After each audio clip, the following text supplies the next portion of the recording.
கடவுள் கூடவே விளையாடுறாரு. இது வரைக்கும் அவர் லைஃப் பொலிட்டிக்கலா நீங்க பாத்தீங்கன்னா சந்திரபாபு நாயுடு ஸ்வயனோட நீங்க பேசுனது இந்த ரிப்போர்ட்ல டேட்டோட வெளியே வந்துருச்சு.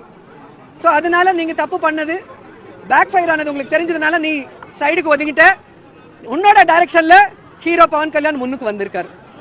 ஏன்னா சந்திரபாபு நாயுடுக்கு எப்பவுமே கடவுள்னா ஆக முடியாதுன்னு நினைக்கும் போது ஸ்டேட் ரெண்டாக்கிட்டு சிஎம் ஆகிறதுக்காக ஜனங்களோட பவிஷ்யத்தோட எப்படி விளையாடி இருக்காங்க நீங்க பாத்திருக்கீங்க.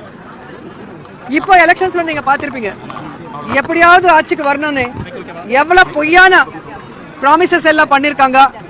இவிஎம்ல எவ்வளவு மேனேஜ்மெண்ட் பண்ணிட்டு எப்படி வந்தாரு எல்லாருக்கும் தெரியும். ஆனா ஆட்சிக்கு வந்தா இந்த 100 நாள்ல ஜனங்களுக்கு பண்ண முடியல. ஃப்ளட்ஸ் வந்திருக்கு, ஜனங்களுக்கு தண்ணி கொடுக்க முடியல, சின்ன குழந்தைங்களுக்கு பால் கூட கொடுக்க முடியாத வக்கில்லாத இந்த கவர்மெண்ட் ஜனங்க எங்க போராட்டம் செய்யறது